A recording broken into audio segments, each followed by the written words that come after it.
Hello student, सभी को नमस्कार। आज अपन काइनेटिक्स में fusion theory and transition state theory की चर्चा करेंगे। तो देखिए, एक थ्योरेटिकल थ्योरीज अपने को दी गई थी।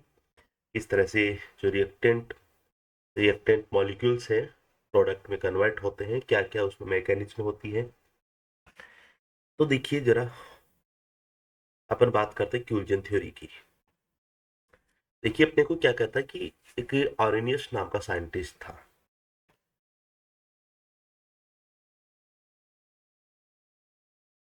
आर्रेनियस नाम का साइंटिस्ट था। उसने क्या बताया था कि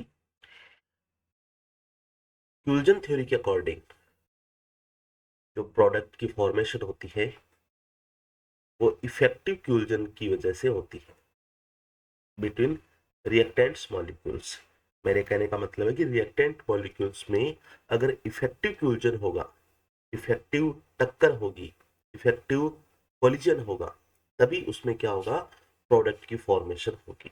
और इफेक्टिव कोलिजन के लिए क्या चाहिए, एक प्रॉपर ओरिएंटेशन की जरूरत होती है विद उनकी सफिशिएंट काइनेटिक्स एनर्जी होती है। ठीक है। जैसे मान लीजिए ये दो अपने रिएक्टेंट मॉलिक्यूल्स है, ए एंड बी, और ये प्रोडक्ट में कब कन्वर्ट होंगे, इन दोनों के बीच में क्या हो, इन दोनों के बीच में इफेक्टिव कोलिजन हो। इफेक्टिव कोलिजन एक प्रॉपर ओरिएंटेशन में होना चाहिए। इफेक्टिव कोलिजन के लिए क्या चाहिए, एक प्रॉपर ओरिएंटेशन चाहिए, और उनके पास कोई सफिशिएंट काइनेटिक एनर्जी की रिक्वायरमेंट होती है। क्लियर है मुद्दा।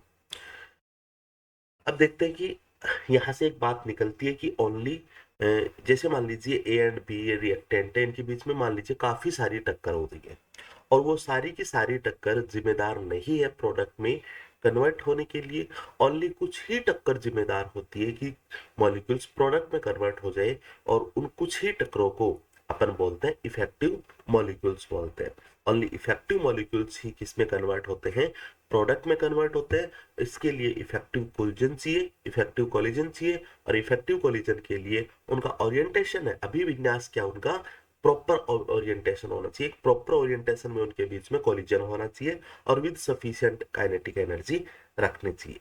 चलिए आगे एक रिएक्शन की चर्चा करते हैं। बाइनरी रिएक्शन है, ए प्लस बी, प्रोडक्ट बन रहा है पी पे।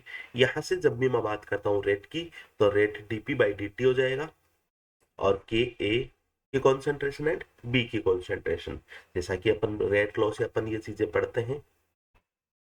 अब दूसरी बात है कि यहाँ पे अगर मान लीजिए मैं मानता हूँ ए एंड बी जो रिएक्टेंट है उसकी कंसेंट्रेशन क्या है, यूनिटी है, उनकी कंसेंट्रेशन एक कंसेंट्रेशन है, और दोनों की कंसेंट्रेशन इक्वल है, तो अपन क्या बोल देंगे, जो रेट होगा वो क्या होगा, के होगा। मतलब जो इस रेट को अपन स्पेसिफिक रेट बोलते हैं, और जो के है उसको अपन स्पेसिफिक रेट कांस्टेंट बोलते हैं, जिसकी चर्चा अपन पहले भी कर चुके हैं। फ्यूजन थ्योरी का बेसिक मीनिंग्स केवल कॉलिजन होगा, प्रॉपर ओरिएंटेशन में होगा, रिएक्टेंट्स सफिशिएंट काइनेटिक एनर्जी के होने चाहिए, तभी उसमें प्रॉपर ओरिएंटेशन का क्या होगा, कोलिजन होगा। ठीक है, और तभी वो प्रोडक्ट में कन्वर्ट होंगे। चलिए आगे नेक्स्ट। अब देखिए, अकॉर्डिंग टू कोलिजन थ्योरी में अपने को ये बात निकलती है कि number of molecules which collide per second, मतलब एक सेकंड में, एक लीटर में कितने मॉलिक्यूल्स कोलाइड हो रहे हैं, कितने मॉलिक्यूल्स के बीच में टक्कर हो रही है, और पार्ट ऑफ इफेक्टिव कोलिजन। ठीक है, इसको अपन बोलते हैं rate is equal to Z Q. Z यहाँ पे क्या हो जाएगा, कोलिजन फ्रीक्वेंसी हो जाएगा। ठीक है, और क्यू का मीनिंग्स हो जाएगा इफेक्टिव कोलिजन हो जाएगा। क्लियर है, चले आगे। अब मैं अगर इक्वेशन सेकंड एंड थर्ड को कंपैरिजन करता हूं, सेकंड इक्वेशन अपनी क्या है, रेट इज इक्वल टू के, ये अपनी सेकंड इक्वेशन है। और इसको मैं क्लियर कर कंपैरिजन करता हूं, तो देखिए रेट, और यहाँ पे भी रेट है, लेफ्ट हैंड साइड है, तो राइट हैंड साइड के क्या हो जाएंगे, दोनों क्या हो जाएंगे, इक्वल हो जाएंगे। तो अपने को एक नई इक्वेशन मिलेगी, K is equal to Z Q for equation. अब मान लीजिए यहाँ पे ये जो मॉलिक्यूल्स है जिसके बीच में कोलिजन हो रहा है, वो लाइक मॉलिक्यूल है, मतलब समान मॉलिक्यूल है, एक जैसे मॉलिक्यूल है। तो उनके लिए जो कोलिजन फ्रीक्वेंसी है जेड है, वो क्या होगा, वो एक्सपेरिमेंटली अपने को यहाँ से इतना मालूम होता है, जेड 11 मतलब like molecules 1 and 1 like molecules, इनके बीच में कोलिजन फ्रीक्वेंसी क्या होगी 1/√2 pi sigma square N star square और सी बार। ठीक है, क्या क्या ये सारी चीजें मैंने आपको क्लियर कर रखी है। सिग्मा कोलिजन डायमीटर होता है, ओके, कोलिजन डायमीटर, और जो अपना सी होता है एवरेज वेलोसिटी ऑफ मॉलिक्यूल्स होता है, और उसके बाद में एन स्टार होता है नंबर ऑफ इफेक्टिव कोलिजन होता है, और सी जो average velocity of the molecules है वो किसके इक्वल होता है eight R T upon pi M का रूट होता है। तो ये एक्सपेरिमेंटली अपने को देखा गया था कि अपन किसी भी लाइक मॉलिक्यूल्स के लिए फ्रीक्वेंसी की बात करें, क्यूल्जन फ्रीक्वेंसी की, तो क्यूल्जन फ्रीक्वेंसी होती है अपनी Z11 का मतलब लाइक है, दोनों समान है, और 1-2 होता है तो अलग होता है। ठीक है, आपको जरूरत नहीं है ज्यादा, फिर भी अगर आप पूछ लिया जाए, ठीक है, फिर भी अगर पूछ लिया जाए कि अगर ये लाइक मॉलिक्यूल्स ना होते तो क्या होता, देखिए क्यूल्जन फ्रीक्वेंसी हो जाती Z12, नोट कर लेना कभी अगर पूछ लिया जाए तो। अनलाइक मॉलिक्यूल्स के लिए, अनलाइक मॉलिक्यूल्स के लिए Z12 हो जाएगा pi sigma 1 plus sigma 2/2 square N1 N2 N1 star N2 star हो जाएगा, और रूट में eight R T upon I M, ये भी आपको ध्यान रखने की जरूरत है। ये लीजिए, तो लाइक मॉलिक्यूल्स के लिए कोलिजन फ्रीक्वेंसी आपके सामने है। चलिए नेक्स्ट अब ये कोलिजन फ्रीक्वेंसी अपन ने लिख ली लाइक मॉलिक्यूल्स के लिए। इसमें क्या किया अपन ने, देखिए यहाँ पे इस इक्वेशन में क्या किया अपन ने, पाई नीचे किया एंड पाई ऊपर किया, मल्टीप्लाई किया। ठीक है, तो pi and pi, root pi and pi तो क्या हो जाता है अपना पाई हो जाता है, ओके, और ये अपना ऊपर एक पाई चला जाता है फिर। ठीक है, दोनों को अपन पाई एंड पाई से क्या कर देते हैं, मल्टीप्लाई कर देते हैं। चलिए आगे नेक्स्ट। हाँ जी, थोड़ा सा मैथमेटिक्स है इसमें, कहीं कोई जिक्र नहीं है। अब देखिए इससे अपने को ये इक्वेशन मिलती है, पाई ऊपर आ जाता है, एम नीचे आ जाता है। ठीक है, चलिए नेक्स्ट। अब क्या किया अपन ने, ये जो एट आर टी है इसको बाहर लिया। ठीक है, रूट एट को अपन क्या लिख सकते हैं, रूट एट को अपन क्या लिख सकते हैं, √4 इंटू √2, और √4 का मतलब क्या हो जाता है 2√2 हो जाता है। ठीक है, तो √2 से अपना ये √2 है जो कैंसिल हो जाता है, और क्या बचता है अपने पास 2 बचता है। तो एक इक्वेशन को मैं इस तरीके से भी लिख सकता हूँ। एग्जाम में देखिए अपने को यही पूछा जाता है बेसिकली कि इनमें से कौन सा इक्वेशन कोलिजन थ्योरी को मतलब कंप्लीट करता है, कौन कौन सा मतलब कोलिजन फ्रीक्वेंसी को कंप्लीट करता है, कोलिजन फ्रीक्वेंसी के लिए कौन सी इक्वेशन होती है। तो कोई भी इक्वेशन आए अपन कर सकते हैं। ठीक है, अब बात आती है, देखिए ये जो Q है, ये जो Q है अपना, ठीक है, Z इंटू क्यू, ये लीजिए अपना Q है इफेक्टिव कोलिजन। ये इफेक्टिव कोलिजन क्या होते हैं, ये होते हैं effective molecules upon total molecules. ठीक है, एन स्टार अपॉन एन, और इसको ही अपन रिप्रेजेंट करते हैं कि ये माइनस माइनस ये अपॉन आर टी से, टोटली ये एक्सपेरिमेंटली वैल्यूज होती है। तो यहाँ पे अपन क्या कर देंगे, देखिए जो अपना रेट होता है, जो या सॉरी अपन बात करते हैं के की, तो के होता है अपना जेड क्यू होता है। ठीक है, तो यहाँ से अपने को जेड की वैल्यू ये गिवन है, एंड क्यू की वैल्यू ये वाली गिवन है। क्लियर है मुद्दा यहाँ तक। ठीक है, कहीं कोई आपको दिक्कत नहीं होनी चाहिए। ये जो वैल्यू है ये किसकी आ रही है, ये किसकी वैल्यू अपने के की वैल्यू है। क्लियर है, देखिए बेसिक सी चीजें हैं इसमें, कुछ भी आपको ध्यान नहीं रखना है।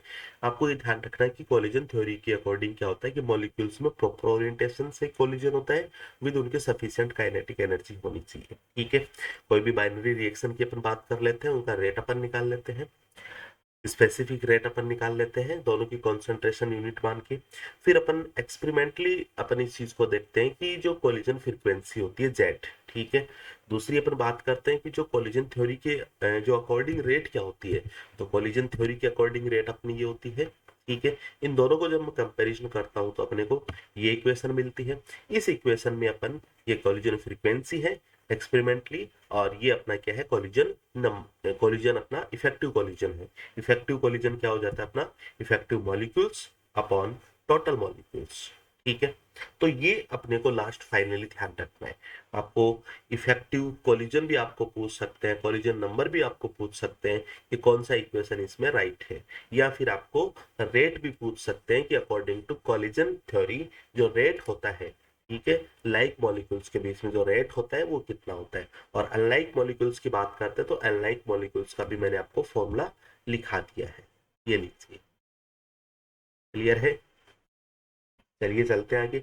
अब देखिए कुछ इसकी लिमिटेशंस हो जाती है, कुछ की अपन इसकी लिमिटेशंस हो जाती है। देखिए लिमिटेशंस का मीनिंग्स यहाँ पे ये होता है कि जो कोलिजन थ्योरी है ये ओनली गैसेस जो रिएक्शन होती है उनसे अप्लाई होती है। अब ध्यान से सुन लो, बस थोड़ा सा नोट कर लेना। Collision theory only applicable for gases molecules, gases molecules के लिए अप्लीकेबल होती है। दूसरी यहाँ पे ये जो काइनेटिक्स एनर्जी है उसका कोई मतलब एक्सपेरिमेंटली या फिर उसका कोई थ्योरेटिकली अपने को वैल्यू अपने को नहीं देता है कितनी होनी चाहिए कितनी नहीं होनी चाहिए। तो काइनेटिक्स एनर्जी की बात तो करता है लेकिन उसका जो डाटाज है वैल्यूज है उनकी बात नहीं करता है। दूसरी बात, रोटेशनल एनर्जी या फिर वाइब्रेशनल एनर्जी की बात नहीं करता है, क्योंकि जब भी फ्यूजन होता है तो उसमें रोटेशन एंड वाइब्रेशन होगा ही होगा, इन चीजों की बात नहीं करता है, ठीक है। तो ये अपनी फ्यूजन थ्योरी की लिमिटेशंस हो जाती है। नेक्स्ट इसके बाद में अपन देखेंगे transition state theory, activated complex theory भी इसको बोलते हैं, और एब्सोल्यूट रेट थ्योरी भी इसको अपन बोलते हैं। क्या हुआ था 1935 में आयरिंग एंड पोलिंग ने एक थ्योरी प्रपोज्ड की थी। 1935 में आयरिंग एंड पॉलिंग ने एक थ्योरी प्रपोज की थी रिएक्शन रेट के लिए, ठीक है। तो उस थ्योरी को अपन क्या बोलते हैं, transition state theory, activated complex theory या फिर एब्सोल्यूट थ्योरी।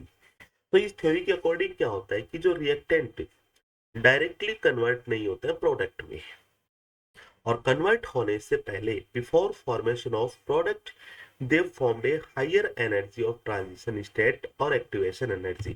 मेरे कहने का मतलब है कि जो रिएक्टेंट होते हैं वो प्रोडक्ट में कन्वर्ट होने से पहले क्या करते हैं, एक हायर एनर्जी का जो एक्टिवेटेड कॉम्प्लेक्स की फॉर्मेशन करते हैं।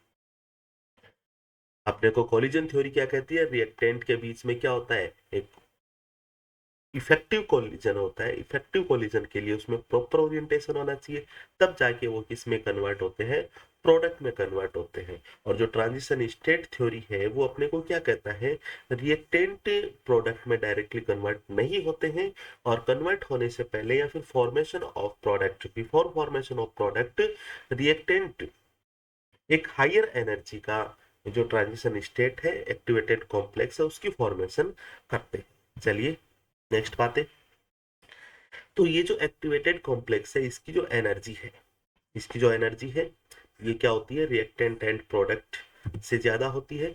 इसकी जो एनर्जी है देखिए रिएक्टेंट एंड प्रोडक्ट दोनों से ज्यादा होती है। चलिए नेक्स्ट, और इस एक्टिवेटेड कॉम्प्लेक्स, ये जो एक्टिवेटेड कॉम्प्लेक्स है ये फास्ट इक्विलिब्रियम होता है रिएक्टेंट से, मतलब ये रिएक्टेंट से फास्ट इक्विलिब्रियम होता है। कहने का मतलब मेरा रिएक्टेंट, फिर इससे क्या बनेगा, एक्टिवेटेड कॉम्प्लेक्स, फिर इससे क्या बनेगा, प्रोडक्ट बनेगा, और ये यहाँ पे रिएक्टेंट से क्या होता है, इक्विलिब्रियम में होता है। क्लियर है बात यहाँ तक? दूसरी बात, ये जो एक्टिवेटेड कॉम्प्लेक्स है, ये जो एक्टिवेटेड कॉम्प्लेक्स है इसका जो डिकम्पोजिशन होगा तभी जाके प्रोडक्ट बनेगा, और ये डिकम्पोजिशन, इस डिकम्पोजिशन के लिए वाइब्रेशनल एनर्जी की रिक्वायरमेंट होती है। ये इसका बेसिक मीनिंग्स है, फिर से समझना। ट्रांजिशन स्टेट थ्योरी अपने को ये कहता है कि रिएक्टेंट प्रोडक्ट में डायरेक्टली कन्वर्ट नहीं होते हैं, कन्वर्ट होने से पहले रिएक्टेंट एक हायर एनर्जी का एक्टिवेटेड कॉम्प्लेक्स की फॉर्मेशन करता है, और ये एक्टिवेटेड कॉम्प्लेक्स रिएक्टेंट के मॉलिक्यूल्स के बीच में फास्ट इक्विलिब्रियम में रहता है। दूसरी बात, एक्टिवेटेड कॉम्प्लेक्स का जब डिकम्पोजिशन होगा तभी प्रोडक्ट में कन्वर्ट होगा, और इस डिकम्पोजिशन के लिए वाइब्रेशनल एनर्जी की रिक्वायरमेंट होती है। क्लियर है मुद्दा? चलिए अब यहाँ पे देखिए, the product is formed by the decomposition of this activated complex. Decomposition, activated complex के डिपोजिशन से प्रोडक्ट की फॉर्मेशन होती है, और फॉर डिकम्पोजिशन, और इस डिकम्पोजिशन के लिए वाइब्रेशनल एनर्जी की रिक्वायरमेंट होती है। अब बात करते हैं अपन transition state theory. According to transition state theory, reaction की जो रेट है किन किन बातों पे डिपेंड करती है। पहली बात, concentration of activated complex theory, ठीक है। और दूसरी, जो rate of decomposition activated complex, मतलब जो कॉम्प्लेक्स अपना बन रहा है, ये एक्टिवेटेड कॉम्प्लेक्स बन रहा है, इसकी कॉन्सेंट्रेशन पे डिपेंड करती है। दूसरी बात, इसका डिकम्पोजिशन पे भी ये डिपेंड करती है, दोनों फैक्टर पे डिपेंड करती है, एक्टिवेटेड कॉम्प्लेक्स की कॉन्सेंट्रेशन पे and decomposition of activated complex पे। तो दोनों बातें मैंने आपको यहाँ पे बताई है, ठीक है। दोनों बातें अपन यहाँ पे देख रहे हैं। अब अपन बात करते हैं इसका डेरिवेशन की। तो एक बाइनरी रिएक्शन लिखी अपन ने, इसके लिए रेट अपन लिख देंगे, कहीं कोई दिक्कत नहीं है। चलिए, ट्रांजिशन स्टेट थ्योरी, ये जो रिएक्टेंट है ये क्या बनाएंगे, एक्टिवेटेड कॉम्प्लेक्स बनाएंगे, और फिर ये प्रोडक्ट में कन्वर्ट होगा, और ये एक्टिवेटेड कॉम्प्लेक्स रिएक्टेंट के मॉलिक्यूल्स के साथ इक्विलिब्रियम में रहेगा, ठीक है। ये स्टार लगा रखा है अपने को एक्टिवेटेड कॉम्प्लेक्स की पहचान करने के लिए। ये के इक्विलिब्रियम है एक्टिवेटेड कॉम्प्लेक्स से वापिस रिएक्टेंट, एंड रिएक्टेंट से वापिस एक्टिवेटेड कॉम्प्लेक्स के लिए। तो यहाँ पे जो के इक्विलिब्रियम है इसको भी अपन स्टार से रिप्रेजेंट करते हैं, और ये एक्टिवेटेड कॉम्प्लेक्स डिकम्पोज होके प्रोडक्ट की फॉर्मेशन करेगा। तो यहाँ पे देखिए, जो रेट है ट्रांजिशन स्टेट थ्योरी के अनुसार, जो रेट है अपनी वो क्या होगी, concentration of activated complex, okay है। और फिर क्या होगा, ये डिकम्पोजिशन फ्रीक्वेंसी। डिकम्पोजिशन फ्रीक्वेंसी किसकी होगी, डिकम्पोजिशन ऑफ एक्टिवेटेड कॉम्प्लेक्स से, ठीक है। तो रेट देखिए अपना क्या है, इसको अपन रेट बोलते हैं, और ये concentration of activated complex and decomposition frequency, ठीक है।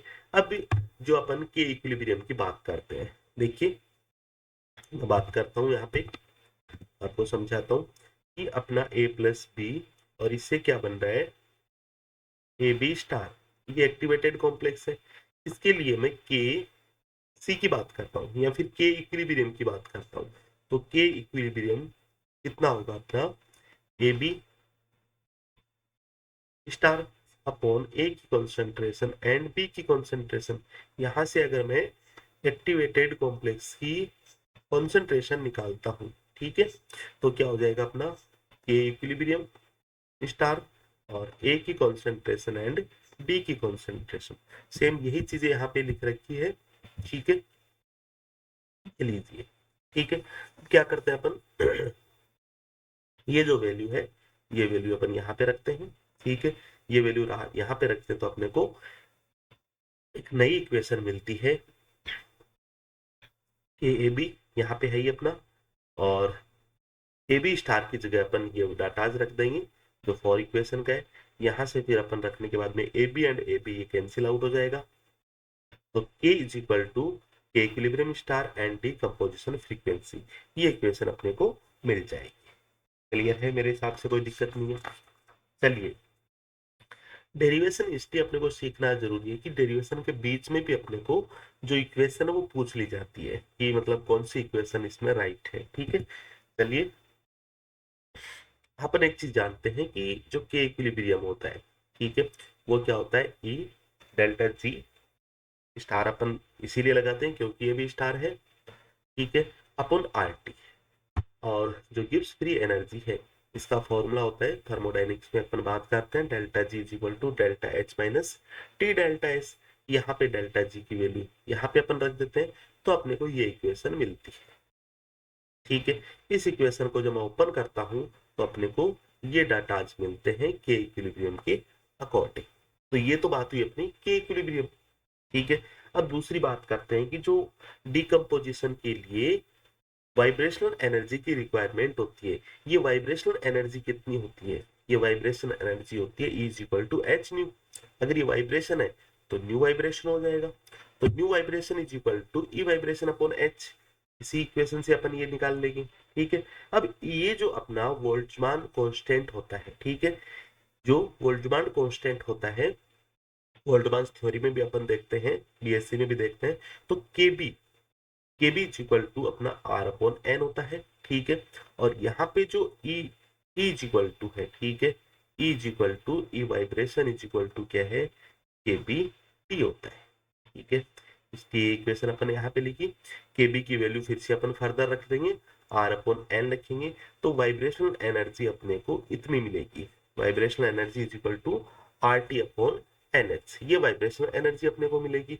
और ये अपने को डाटा आज है के इक्विलिब्रियम का अपने को मिल जाएगा। नेक्स्ट देखिए अपने को क्या करना है, जो के है अपना, ये अपने को क्या कहता है, ये अपने को क्या कहता है, देखिए इक्वेशन नंबर 5 में, इक्वेशन नंबर 5 में के is equal to K equilibrium, जिसकी वैल्यू अपन ने निकाल ली, डिकम्पोजिशन फ्रीक्वेंसी, इसकी वैल्यू अपन ने निकाल ली। इन दोनों को यहाँ पे अपन रख देंगे, दोनों को यहाँ पे अपन रखेंगे, तो अपने को ये डिकम्पोजिशन फ्रीक्वेंसी है और ये इक्विलिब्रियम की वैल्यू है। अगर मैं इसको एक्सपोनेंशियली प्रॉपर अगर लिखता हूँ, पूरा लिखता हूँ, तो अपने को ये इक्वेशन मिलती है। तो ये बात होती है अपनी ट्रांजिशन स्टेट थ्योरी की बात होती है। तो देखिए ट्रांजिशन स्टेट थ्योरी के अकॉर्डिंग अपना जो रेट कांस्टेंट है वो क्या आता है, और कोलिजन थ्योरी के अकॉर्डिंग अपना रेट कांस्टेंट है वो क्या आता है, दोनों चीजें अपने को ध्यान होनी चाहिए। देखिए अपने से यही गलती करवा लेते हैं कि यहाँ पे अपने को जैसे ये डाटा आज है माइनस में न दे के ये माइनस में दे दिया, ठीक है, यहाँ पे आर टी न रख के यहाँ पे आर टी रख दिया, ये आर कर दिया, ठीक है, मतलब काफी सारी चीजें हैं, ये आर कर दिया, ठीक है, और exponential delta S upon R T कर दिया। तो वहां पे इन्हीं चीजों का अपने को कंफ्यूज हो जाता है कि आर किसके नीचे है, टी किसके नीचे है, ठीक है, आर टी किसके नीचे है, और माइनस किसके आगे लगा है, प्लस किसके आगे लगा है। केवल ये चीजें अपने को बारीकी से अपने को ध्यान रखनी है, ठीक है। तो ये बात हुई अपनी transition state theory and activated complex theory. आगे देखिए अपन यहाँ से अपने को क्वेश्चंस पूछे जाते हैं कि जो अपना जो डेल्टा जी है एंड डेल्टा एच है उसमें जो रिलेशनशिप है, ठीक है, या फिर अपन बात करते हैं जो एक्टिवेशन एनर्जी है उसमें जो रिलेशनशिप है, उन रिलेशनशिप से अपने को क्वेश्चंस पूछे जाते हैं। दूसरी बात नेक्स्ट यहाँ पे अपन देखेंगे जो मेन मतलब काफी बार यहाँ से 3-4 बार क्वेश्चन भी पूछे गए हैं, partition function and transition state theory, ठीक है। तो बिल्कुल ये एज ए क्वांटम की तरह ही अपने को डील करना पड़ेगा, तो बिल्कुल अपन चलेंगे, इसको भी अपन देखेंगे, ये क्वेश्चन भी करने की कोशिश करेंगे। आज यहाँ तक आप रखते हैं अपन, ठीक है, नेक्स्ट कल के देखेंगे। Thank you so much, have a good day.